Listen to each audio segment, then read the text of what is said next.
दोस्तों नमस्कार, स्वागत है आप सभी का एजुकेशन मंत्रा में। दोस्तों सुबह की वीडियो में बहुत सारी इंपॉर्टेंट अपडेट आ जाती हैं। हाई कोर्ट ने ऐसा बड़ा फैसला सुनाया है कि शिक्षक भर्ती प्रक्रिया पर लग गया है स्टे और नई प्राथमिक शिक्षक भर्ती पर संकट के बादल मंडरा रहे हैं। क्या कुछ है मामला, पूरी तरीके से डिस्कस करेंगे। लेखपाल भर्ती प्रक्रिया स्टे, कोर्ट मामला विरोध, राज्य विश्वविद्यालय परीक्षाएं पीटी कटऑफ कम, दरोगा भर्ती साल भर पकड़ाए बचा हड़कंप।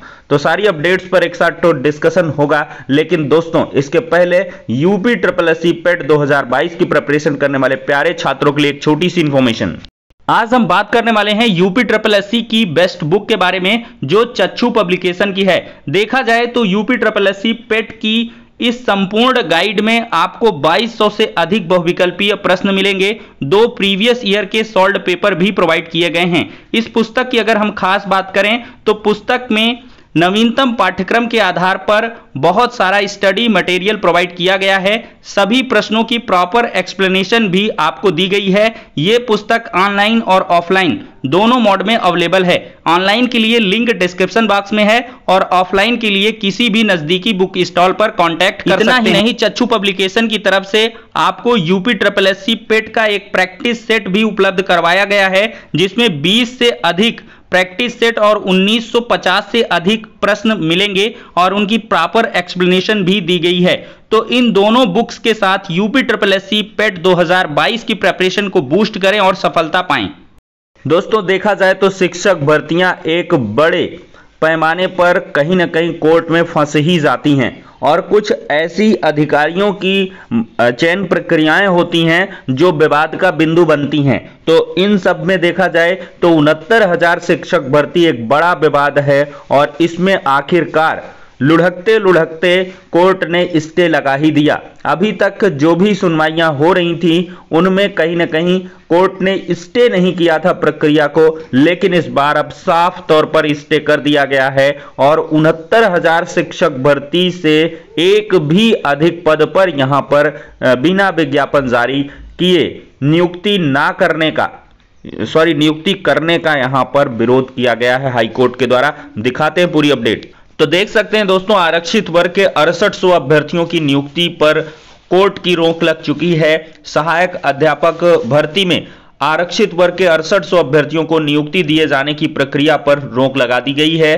कोर्ट ने इस आदेश से सरकार को तगड़ा झटका लगाया है। सुनवाई करते हुए कोर्ट ने कहा कि भर्ती में 69,000 पदों के अतिरिक्त किसी भी पद पर नियुक्ति ना की जाए और गैर विज्ञापित रिक्त पदों को किसी भी दशा में ना भरा जाए। यह आदेश न्यायमूर्ति राजीव जोशी ने आलोक सिंह व अन्य की याचिका पर दिया।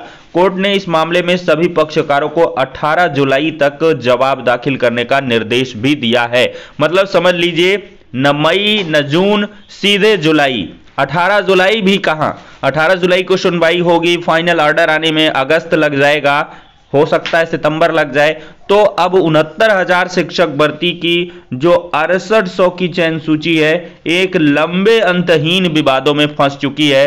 क्योंकि सिंगल बेंच का ऑर्डर आएगा, फिर डिवीजन बेंच में मामला जाएगा और सरकार को यहां पर अब कोई भी स्पेस ही नहीं बचा है कि वो भर्ती प्रक्रिया को कर लें। अभी तक मौका था चुनाव आचार संहिता के पहले, बाद में बहुत सारे अवसर मिले, लेकिन सरकार ने कहीं ना कहीं थोड़ी सी ढीली रवैया को प्रक्रिया को अपनाया, जिसकी वजह से ये आरक्षित वर्ग के अभ्यर्थी न घर के न घाट के, यहां पर इनका कुछ भी अब नहीं होने वाला है। बहुत ही यहां पर बुरी अपडेट है 6800 आरक्षित वर्ग के अभ्यर्थियों के लिए। अभ्यर्थियों का आरोप है कि इस भर्ती में ओबीसी वर्ग को 27% की जगह 3.8% का आरक्षण दिया गया। इसी प्रकार एससी को 21% की जगह 16.2% का आरक्षण दिया गया, जो पूरी तरीके से गलत है।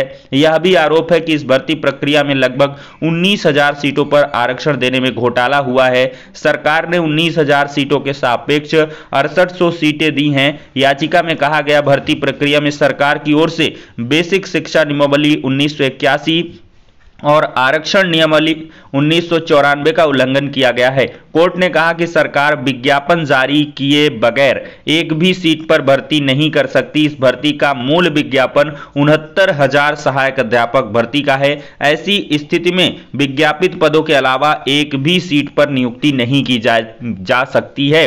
मतलब साफ तौर पर कोर्ट का कहना है कि अगर आपको नियुक्तियां करनी है तो एक विज्ञापन जारी करना होगा। बिना विज्ञापन जारी करे आप 69,000 से इतर सीटों को नहीं भर सकते हैं। तो विज्ञापन न जारी करें तो सीधे से 6800 आरक्षण सूची क्यों आई? क्योंकि आरक्षण में विसंगतियां हुई। विसंगतियां क्यों हुई? क्योंकि इनकी सीट को किसी दूसरे को दे दिया गया।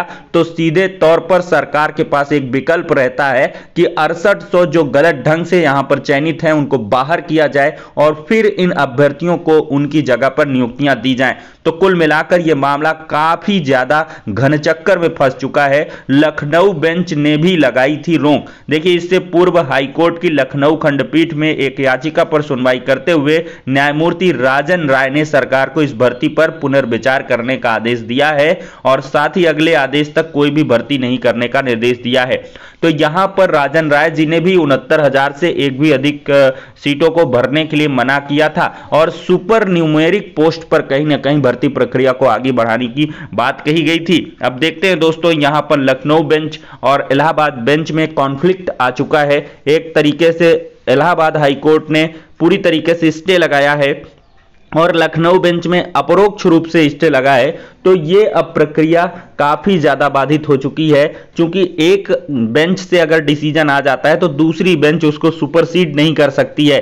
मतलब 18 जुलाई तक अब स्टे ही रहेगा और 18 जुलाई के बाद ही चीजें यहां पर वेरी करने वाली हैं। लेकिन दोस्तों, इसके पीछे अगर देखा जाए तो सबसे बड़ा घाटा जो होगा वो नई प्राथमिक शिक्षक भर्ती के अभ्यर्थियों का होगा, क्योंकि बेसिक शिक्षा मंत्री महोदय बार बार कहते हैं कि हम पहले पेंडेंसी निपटाएंगे, जो पहले की बची हुई या रुकी हुई प्रक्रियाएं हैं हम उन पर कार्य करेंगे, जिसमें 12,460 शिक्षक भर्ती का मामला है, 6800 आरक्षण सूची का मामला है, एक अंक के आधार पर उत्तर कुंजी वालों को लाभ देने का मामला है। तो ये सब मामले कब तक निपटेंगे? एडेड जूनियर शिक्षक भर्ती प्रक्रिया का मामला है, तो ये प्रक्रियाएं कब निपटेंगी और कब नई प्राथमिक शिक्षक भर्ती का विज्ञापन आएगा, इसका कोई भी आता पता नहीं है। तो छात्रों को यही सलाह है कि किसी अन्य भर्ती प्रक्रिया पर आप दिमाग लगाएं। राजस्थान के लिए जब हम विज्ञापन के बारे में कहते हैं वहां ओपनली सबको इनवाइट किया जाता है, तो आप लोग कहीं कहीं कहते हैं कि यूपी वाला दीजिए। तो भाई, यूपी वाला जब आ नहीं रहा तो राजस्थान में जॉब कर लोगे, अगर वहां पे अप्लाई कर लोगे, राजस्थान का इतिहास भूगोल पढ़ने में कितना आपको वक्त लगने वाला है। तो मेरे भाई, अभी जहां पर अपॉर्चुनिटीज हैं, आप DSSB का हो गया, KBS का विज्ञापन आएगा, उन सब के लिए तैयार रहिए। नई प्राथमिक शिक्षक भर्ती बस के भरोसे मत बैठिए। 2, 4, 6 महीने तो अभी कोई यहां पर आता पता ही नहीं है। हाँ, एक चीज कर सकते हैं कि प्रिपरेशन कर सकते हैं और बेहतर तरीके से, चूंकि जो भी शिक्षक भर्ती आएगी वो आखिरी होगी, फिर इसके बाद भर्ती आनी वानी नहीं है, क्योंकि यहां पर बहुत ज्यादा शिक्षकों के पद हो जाएंगे। और साथ ही साथ देखिए, जब एक भर्ती देने में 3-3 साल लग रहा है तो फिर अगली भर्ती देने में कितना समय लगेगा। तो इस वजह से सभी छात्रों को यहां पर जागरूक रहने की आवश्यकता है। अब दोस्तों, हम बढ़ेंगे लेखपाल भर्ती की तरफ। तो यहां पर दोस्तों पीटी के कट ऑफ अंक का विरोध हो रहा है। टीटी की तरह सभी वैकेंसी के लिए हो निर्धारण, मांग नहीं पूरी किए जाने पर जाएंगे कोर्ट। देखिए, लेखपाल भर्ती के लिए अधीनस्थ सेवा चयन आयोग द्वारा पेट का 5 मई को कट ऑफ अंक निर्धारित करने का प्रतियोगियों ने विरोध किया है। आयोग के इस निर्णय का जो मनमाना बताया गया है। कहा गया यह परीक्षा शिक्षक भर्ती की तरह आहारकारी प्रकृति की थी, लेकिन आयोग ने मनमर्जी से कट ऑफ अंक जारी कर दिया।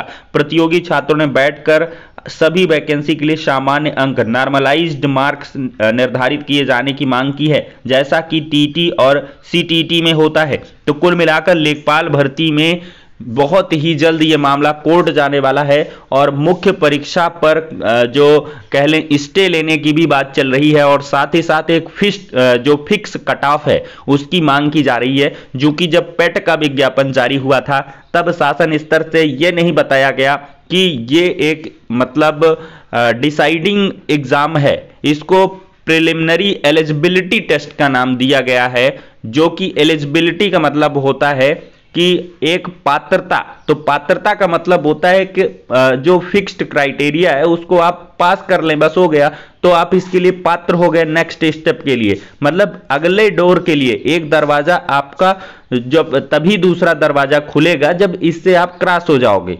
तो ये सबसे असल मामला है। विज्ञापन में कहीं ऐसा नहीं लिखा था कि ये डिसाइडिंग है, इसके अंकों के आधार पर हम शॉर्टलिस्टिंग करेंगे, ऐसी कोई चीजें यहां पर देखने के लिए नहीं मिली थी। तो इस वजह से यह मामला भी फंस सकता है हाईकोर्ट में।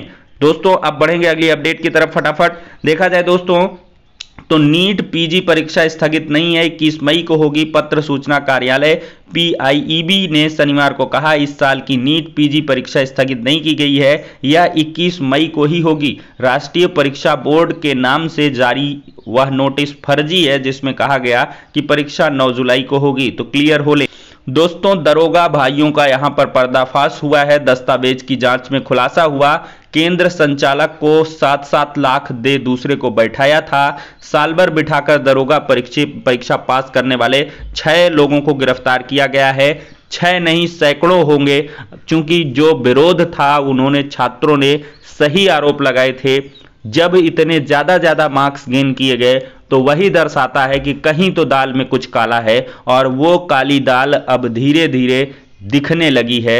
6 साल भर गिरोह के जो सदस्य हैं उनको यहां पर डीवीपीएसटी में गिरफ्तार कर लिया गया है और इन पर कड़ी कार्रवाई की प्रक्रिया भी जारी है। दोस्तों देखा जाए तो स्नातक की 24 दिन में पूरी होंगी परीक्षाएं। पहले दिन बीए के हिंदी विषय की परीक्षा होगी। राज्य विश्वविद्यालय की वार्षिक परीक्षाएं 20 मई से होंगी। 652 महाविद्यालय मंडल के विश्वविद्यालय से संबद्ध हैं। परीक्षा का समापन 13 जून को होने वाला है। साथ ही साथ देखें तो चयन बोर्ड ने किया 3 स्कूलों में प्रधानाचार्य चयन का परिणाम स्थगित। चयन बोर्ड ने कानपुर मंडल के संस्था प्रधान का अंतिम चयन परिणाम संशोधित किया है। लास्ट में देखेंगे घरेलू जो रसोई गैस सिलेंडर है उसके दाम में 1000 के पार की जो आंकड़े हैं वो आ चुके हैं। एलपीजी गैस सिलेंडर के दाम में शनिवार को 50 रुपए की बढ़ोतरी कर दी गई। 1000 रुपए के पार जाने के साथ ही रसोई गैस सिलेंडर के दाम रिकॉर्ड ऊंचाई पर पहुंच गए हैं। तो दोस्तों इन्हीं खट्टी मीठी यादों के साथ इस वीडियो को करेंगे एंड। यहां तक वीडियो को देखने के लिए आपका बहुत बहुत शुक्रिया। नेक्स्ट वीडियो में मिलते हैं।